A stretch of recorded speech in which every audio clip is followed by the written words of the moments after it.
A gente vai falar sobre o... Estão ouvindo? Já. Boa noite, pessoal. Meu nome é Ítalo Andrade, eu sou gestor de franquias aqui na Avés Contabilidade e hoje a gente vai falar do checklist de abertura de empresas, tá? Para quem não conhece a Avés Contabilidade, nós já somos uma empresa contábil que já estamos no mercado há 10 anos e a gente trabalha no sentido de prestação de serviço contábil, fiscal, RH e pessoal e legalização para os nossos clientes, tá? Hoje eu estou aqui com a Priscila Oliveira. A Priscila Oliveira é coordenadora de legalização, né? E hoje, como eu disse, a gente vai tratar sobre o checklist de abertura de empresa. Então, no final a gente vai deixar aberto para perguntas, né? Então, eu peço que vocês acompanhem a nossa apresentação, né, até o final, para vocês poderem tirar todas as dúvidas e ficar tudo ok aí para a gente poder dar sequência no nosso conteúdo aqui. E também não deixe de seguir as nossas redes sociais, tá? Então, a gente vai começar aqui. A Priscila vai se apresentar um pouco, né? Como eu já adiantei, ela é coordenadora de legalização da área. E pode falar, Priscila. Bom, boa noite. Como o Ítalo falou, eu trabalho aqui na Avés, coordenando a área de legalização. E a gente faz todos os serviços de legalização, né? Além da abertura, que é o que a gente vai falar hoje, também tem alteração contratual, baixa de empresas e licenciamento em geral. Alvarás de funcionamento, sanitário, enfim. Todas as licenças e tudo que a empresa precisa para estar funcionando regularmente. E aí hoje nós vamos falar um pouquinho sobre o checklist de abertura de empresa, que a gente recebe muitas dúvidas em relação aos pontos necessários, né, os principais pontos na hora de abrir uma empresa. Então, vamos lá, partindo mais ou menos do pressuposto de que a pessoa que deseja abrir uma empresa já tem definido, né, aquilo que ela vai fazer, qual vai ser a atividade da empresa. A gente começa pela natureza jurídica. Hoje em dia, nós temos 3 naturezas jurídicas que são mais utilizadas no Brasil, pelas aberturas de empresas, pelos empresários, que são empresário individual, EIRELI e sociedade limitada. O empresário individual e a EIRELI são empresas para quem vai ter não terá sócio, será só uma pessoa responsável pela empresa.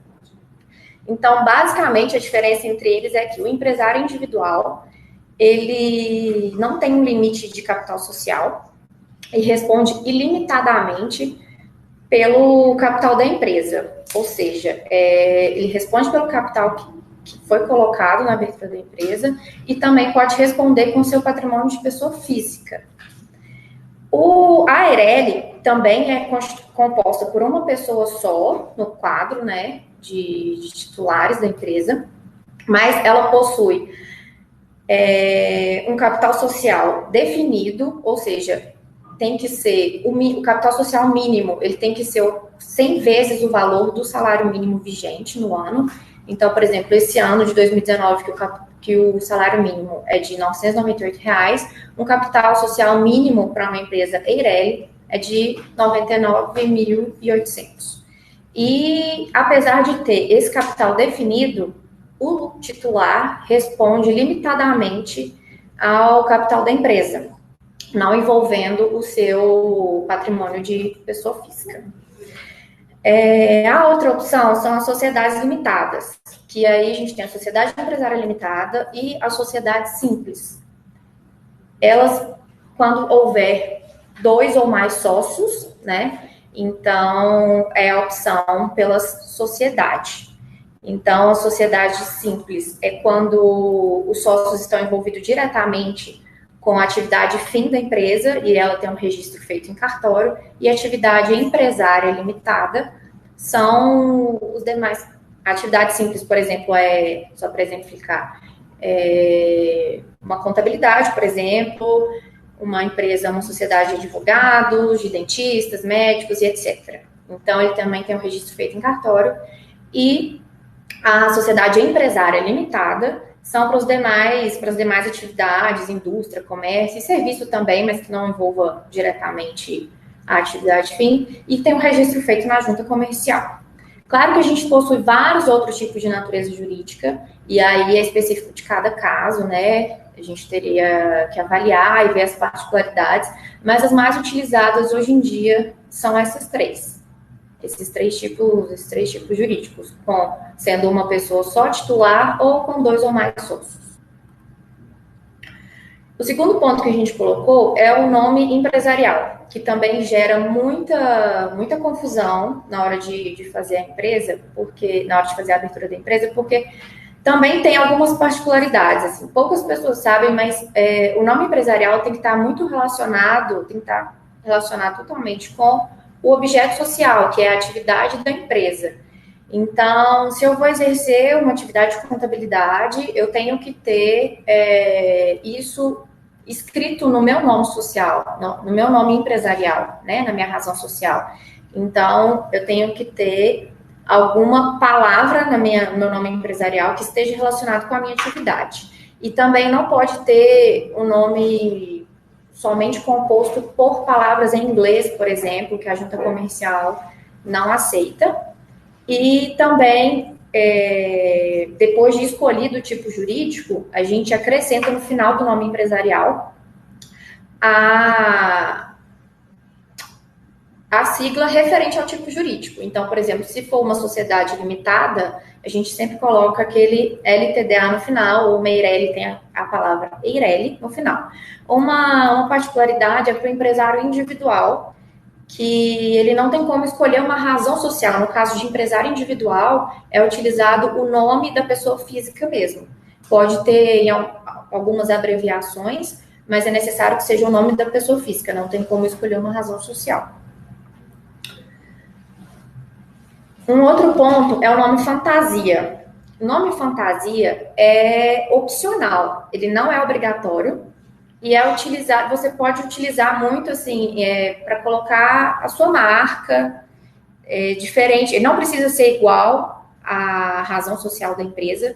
Então você pode ter uma razão social e colocar a sua marca que você já utiliza na loja ou no produto como o nome fantasia. Mas também não é obrigatório, pode ser igual, pode ser diferente, não tem nenhuma restrição quanto a isso.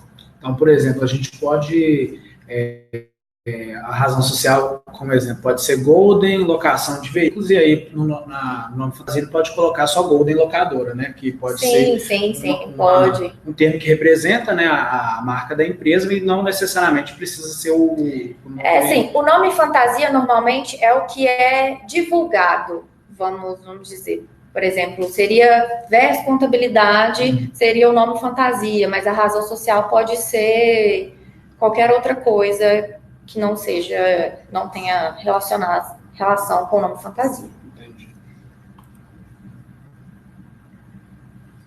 O enquadramento. O enquadramento também gera muita confusão, porque, assim, muitas pessoas, sites e até banco também, que eu já vi isso, confundem enquadramento com tipo jurídico. E são coisas diferentes. O enquadramento é referente ao porte empresarial. Então, nós temos 3 tipos, que é o ME, que é a microempresa, o EPP, que é a empresa de pequeno porte, e demais, que é quando não se encaixa quando não se enquadra em nenhum desses dois que eu falei primeiro. Basicamente, o enquadramento vai ser definido pelo faturamento anual da empresa. Então, quando o faturamento anual da empresa for de até R$360 mil anual, ela pode se encaixar no ME, que é a microempresa. A partir de 360.001 até 4.800.000, a empresa se encaixa no EPP, que é a empresa de pequeno porte. E acima disso, quando o faturamento for maior que isso, ela não se encaixa em nenhum desses enquadramentos, ou seja, ela não é enquadrada e ela fica como porte demais. Isso aparece lá no cartão CNPJ. E aí, para quem é enquadrado, que são as duas opções ME ou EPP, tem algumas vantagens, que por exemplo, tem algumas vantagens em licitações. Então, por ter um enquadramento, a pessoa já tem alguma vantagem em licitação. Pode usar juizado especial, como pessoa física também utiliza. E E uma coisa também importante do enquadramento é que ele tem que ser solicitado. Então, por exemplo, no momento da abertura, a gente tem que selecionar que a empresa será enquadrada ou não. E depois que ela está aberta, a gente também pode solicitar o enquadramento, não tem problema. Ou o desenquadramento também pode ser feito, tá? Mas é importante frisar que ele tem que ser solicitado, não é uma coisa automática, de acordo com o que a empresa faturou durante o ano, não. E algumas outras particularidades é que, quando a empresa não foi enquadrada, ela não pode ser optante pelo Simples Nacional. Então, se for a intenção do empresário ser optante pelo Simples Nacional, também tem que se atentar ao enquadramento.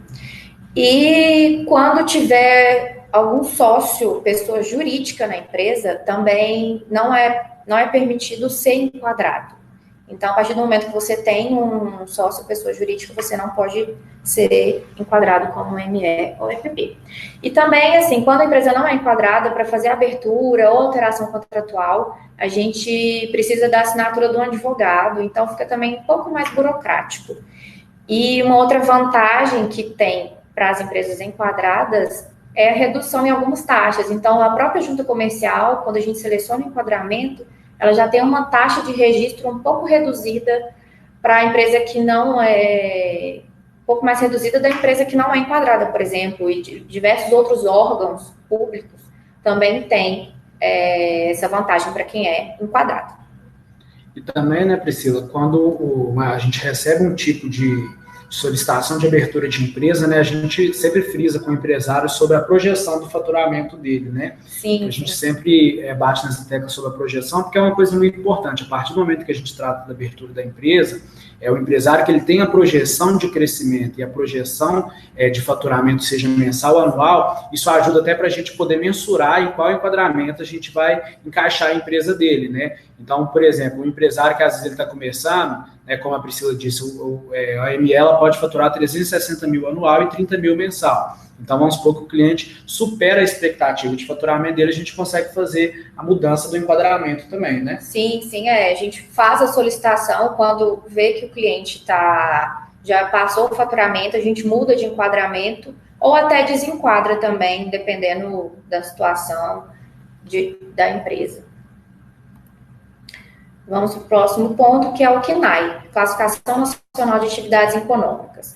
O CNAE, ele é muito importante para a empresa, porque ele não fala somente da atividade que a empresa vai exercer, mas é também baseado no CNAE que vai gerar a tributação, os impostos, né? Na hora de emitir uma nota fiscal, vai ser baseada no CNAE, na sua atividade. Então, cada CNAE, isso é feito um estudo, né, de consultoria, na hora que a empresa vai abrir, então a gente faz um estudo e vê o percentual de tributação de cada CNAE. Então, por exemplo, se a empresa vai ser optante pelo Simples Nacional ou não.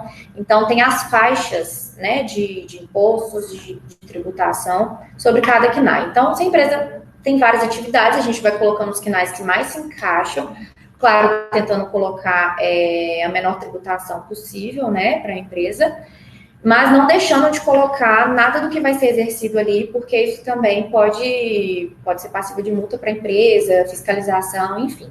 Então, tem que estar tudo ali registrado, né, em forma de CNAE, das reais atividades que a empresa exerce. A gente não pode deixar de colocar nenhuma atividade. E, assim, a empresa pode ter 10 CNAEs diferentes, mas na hora de emitir uma nota, ela pode selecionar um CNAE para aquela nota ali, e aí, consequentemente, também o valor de tributação muda.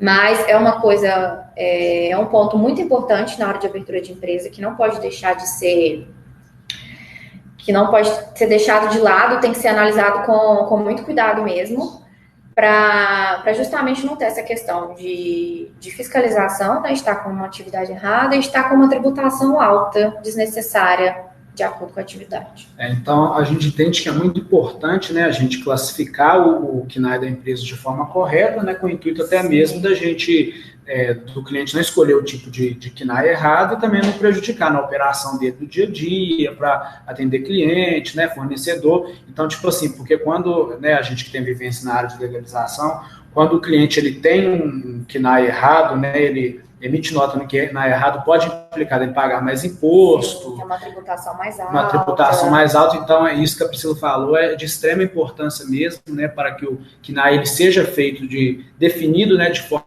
mais correta e aproximada da atividade da empresa em si, tá? Então é muito importante. E por mais que a empresa exerça algumas atividades só, sejam poucas atividades, às vezes é necessário 2, 3 KNAIs para abranger realmente aquela atividade. Então, por isso algumas empresas às vezes têm muitos KNAIs. Então, por exemplo, se você vai fazer uma locação de veículos, você tem um KNAI para locação de veículos sem motorista e tem outro KNAI para locação de veículos com motorista. Então, venda de veículos usados, tem outro KNAI para venda de veículos novos. Então, assim, tem que pegar realmente tudo que vai ser feito pela empresa, analisar, para não deixar de abranger nenhuma atividade que é exercida. Objeto social, que também é uma coisa importante e motivo, às vezes, de muitas exigências da junta comercial. O objeto social, ele vai descrever as atividades da empresa, mas que tem que estar totalmente relacionado com os KNAIs que foram selecionados, que é o que a gente acabou de falar. Então, a gente tem que descrever a atividade da empresa sem fugir muito do que está especificado no KNAI. Então, o KNAI tem um nome, mas, assim, quando a gente pega para destrinchar o KNAI, ele fala sobre diversas outras atividades que podem ser exercidas dentro daquele KNAI. Então, a gente tem que olhar isso também para escrever o objeto social e ter o cuidado de não ter nenhuma atividade descrita no objeto social que não esteja no KNAI, porque senão é motivo de exigência para a junta comercial e eles não deixam o processo ir adiante. Então, também, além de ter o objeto social estar relacionado com os KNAIs, também o nome empresarial, né, a razão social, tem que estar relacionada com o objeto, que é o que eu falei lá no início. E no momento que o cliente ele preenche, né, para a gente sobre o objeto social, é muito importante que isso seja bem explícito, né, até mesmo para a gente entender sobre a atividade do cliente, para a gente poder ajudar na tomada de decisão para definir o KNAI, para evitar esses potenciais erros, como você disse, né, que é a questão de inconsistência na junta, de pendência na junta, pelo fato de estar diferente alguma coisa, né, do KNAI não estar igual ao objeto, então isso é muito importante também. Sim, assim, muitas pessoas na hora de abrir uma empresa não têm muita noção, né, dessa parte mais burocrática, que é super normal, então a gente sempre pede, me fala realmente o que você vai fazer, só me explica, e aí a gente tenta encaixar o KNAI, descrever o objeto social corretamente para que não tenha nenhum problema. Isso, e hoje a gente dá esse suporte na nossa equipe de legalização da VES, dá esse suporte, né, porque às vezes, como o KNAI, como você disse, nem todos os empresários conhecem efetivamente o que é KNAI, é normal, né, então eles contam com esse apoio nosso aí também, de poder definir o KNAI, da gente poder deixar o contrato social dele da forma mais coerente e correta possível, né. Sim, com certeza. Capital social. Bom, também gera muitas dúvidas em torno do capital social, como a empresa está começando, né, qual o valor de capital as pessoas devem colocar. É importante lembrar e também prestar atenção, principalmente no tipo jurídico da empresa. Então, se for uma EIRELI ou uma sociedade limitada, que tem a responsabilidade do sócio é limitada, as cotas, né, de capital, é interessante prestar atenção, assim, no capital e colocar colocar um valor que condiz, né, que seja condizente com o que você realmente está investindo para abrir empresa. Então, o que você está usando para fazer uma reforma, para comprar de material, de maquinário, enfim. O interessante é usar basicamente o que você está investindo mesmo, fazendo de investimento, se é uma franquia, o que você está comprando, né? Qual que é o seu investimento de franquia, e não colocar um valor muito alto, né? Porque você responde por aquele capital. No caso de empresário individual, principalmente porque, além de responder com capital social, né? Você responde também com seu patrimônio pessoa física. Então, assim, tem que tomar um cuidado com o capital social. Ele pode ser aumentado, né? Ao longo do tempo, a gente avalia balanço da empresa para ver o que pode ser utilizado ali de lucros para fazer aumento de capital, né? Então, a gente faz muito aumento de capital baseado nos lucros da empresa. Então, assim, não precisa começar com capital social muito alto, e é bom começar com capital real, assim, que você realmente está investindo. E o capital social pode ser qualquer valor, né? R$1.000, R$10.000, não tem um valor mínimo, com exceção da se a empresa for Meirelli, né? Que tem um valor que é mais alto um pouco. Mas para os outros tipos jurídicos não tem definição de capital. Mas aí a gente sempre sugere que seja utilizado o que o empresário está investindo mesmo para iniciar a empresa. Até mesmo para isso ficar explícito, né, no contrato social também, né, isso que a Priscila falou é muito importante, porque, exemplo, vamos supor que eu e ela tem uma sociedade, a gente tem um restaurante, eu utilizei 10 mil para poder investir, né, eu entrei com 10 mil para poder investir para construir a empresa, ela entrou com 10 mil, então o capital vai totalizar em 20, ela vai ter 50% das cotas, eu vou ter 50% das cotas, então isso que ela falou também é de extrema importância, né, que o capital social ele seja definido de acordo com o investimento, de acordo com o que foi utilizado para poder montar a empresa mesmo. Bom, por último, e talvez um dos mais importantes, é o endereço onde a empresa será sediada. A gente vê muitos casos aqui de pessoas que escolhem já o local, às vezes até fecham um contrato, né, de locação, começam a fazer reforma e depois vão fazer a abertura da empresa. Aí o que acontece é que chega na hora de fazer a abertura da empresa, aquela atividade que você está solicitando não pode ser exercida no local. E aí você já está com o estabelecimento pronto, quase na hora de abrir, e demora muito mais para abrir o CNPJ, porque a gente tem que ir em prefeitura, entender o porquê, e, enfim, solicitar uma viabilidade manual, que demora muito mais. Assim. Então, o ideal é que escolher o endereço e solicitar que seja feita uma viabilidade, né? Uma solicitação de viabilidade. A viabilidade, basicamente, vai informar se aquele local que você escolheu, se naquele local que você escolheu podem ser exercidas as atividades escolhidas. Então, como o Heitor deu o exemplo aqui de um restaurante. Se eu vou abrir um restaurante, eu vou solicitar essa viabilidade e a prefeitura vai me informar se eu posso ou não abrir o restaurante naquele local. E se o nome que eu escolhi para minha empresa também eu vou poder utilizar, se vai ser permitido usar aquele nome, se já não tem nenhuma empresa com um nome parecido ou até mesmo igual, porque a junta comercial não permite que sejam abertas empresas com nome parecidos ou iguais, enfim. Então, também é feita essa análise. Então, antes de começar mesmo, de fechar um contrato de locação ou começar a fazer uma reforma, o ideal é pedir uma consulta de viabilidade, né, para a empresa que você for fazer a abertura da empresa, onde você for fazer a abertura da empresa, solicitar uma consulta de viabilidade para verificar se a atividade pode ser exercida naquele local. Então, por exemplo, se for um comércio, endereço residencial, sem chance alguma, tem que ser obrigatoriamente um endereço comercial. Então, se for serviço, já consegue abrir em casa. Então, tem várias particularidades e também isso vai muito com as zonas de adensamento do município, né, plano diretor. Então, tem umas regiões nos municípios que a gente não sabe, mas quando é solicitada uma abertura, uma consulta de viabilidade, a prefeitura informa que aquela região é exclusivamente residencial, não se pode abrir uma empresa ali. Então, ela já não deixa que seja exercida aquela atividade. Então, assim, para não ter maiores transtornos, perder tempo, ter uma demora também na abertura da empresa, o ideal é que seja feita essa consulta de viabilidade antes de iniciar qualquer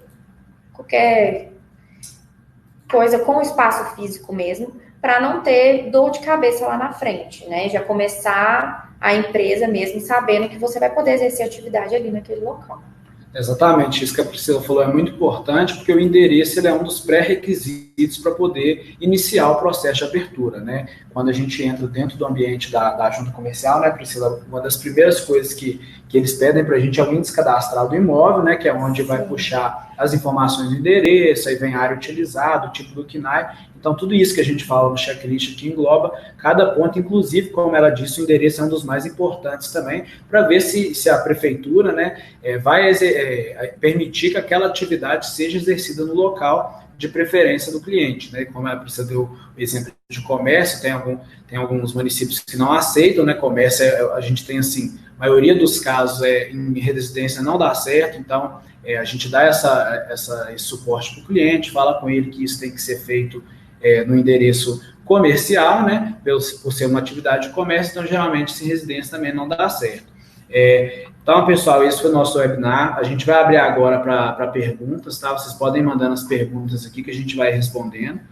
E aí, pode mandar para a gente que a gente vai responder aqui. Vamos lá. A gente teve 2 perguntas na live do Instagram. Uma foi da Passos 321, que no caso do advogado, como sociedade simples, deverá ser registrado na OAB e posteriormente na RFB? Sim, né? A RFB, no caso, é a Receita Federal. O registro de advogados é feito na OAB, então é feito diretamente lá. E na Receita Federal também, e a Receita Federal, no caso, é para qualquer tipo de empresa, isso não tem restrição, porque é a partir da Receita Federal que gera o cartão CNPJ. Então, aquele cartão CNPJ que a gente está acostumado a ver é uma solicitação que a gente faz na Receita Federal, que ao ser deferida pelo cartório, pela junta comercial ou pela OAB, vai gerar o cartão CNPJ com todas as informações que a gente enviou.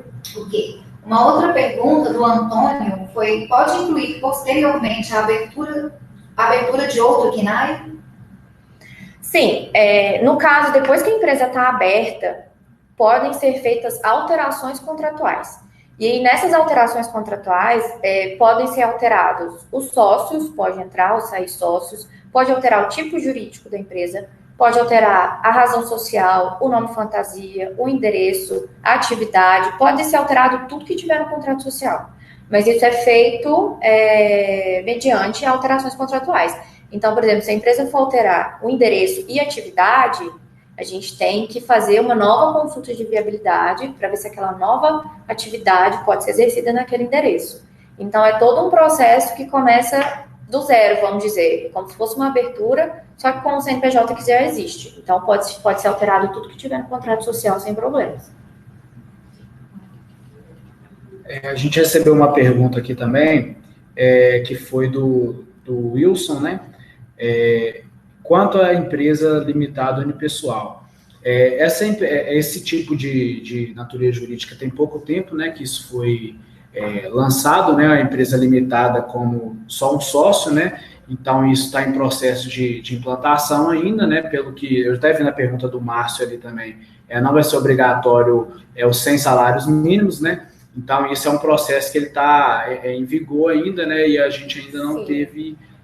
Na verdade, a gente teve até um caso de um cliente que a gente foi fazer a alteração, porque ele já é uma empresa existente e como uma sociedade limitada com mais de um sócio, né? Eram 2 sócios, e aí a gente retirou um dos sócios e depois teria ou que incluir um outro sócio ou transformar em um MEREL. Com essa nova publicação, né? A gente tentou fazer a solicitação para que ele vire unipessoal, mas a gente até teve retorno da junta comercial que ainda não era possível, porque a Receita Federal ainda não tinha inserido esse tipo jurídico, né, no sistema. Então, a gente ainda não estava conseguindo fazer. Mas é basicamente uma sociedade que unipessoal mesmo, de uma pessoa só, que não precisará ter 2 ou mais sócios, mas ainda está em fase de implantação pela Receita e pelas juntas comerciais. O Márcio até comentou que ainda não foi assinada a nova lei pelo presidente, né? Realmente ainda não foi, então é um processo que ele está em estudo ainda, né? Então é isso, pessoal. A gente vai ter que encerrar aqui, tá? Qualquer pergunta, qualquer dúvida, pode mandar para a gente, tá? Espero que vocês tenham gostado do nosso webinar. Não deixe de seguir as nossas redes sociais, né? Da VES Contabilidade. Qualquer dúvida que tiver, alguma coisa mais técnica, específica, pode mandar por e-mail marketing@vescontabilidade.com.br, tá? Que aí isso vai ser remanejado para a gente poder atender também todas as dúvidas, todas as demandas, tá bom? Um abraço, não esqueça de seguir, né, como eu disse, a gente no Facebook, no LinkedIn, no Instagram, em todas as nossas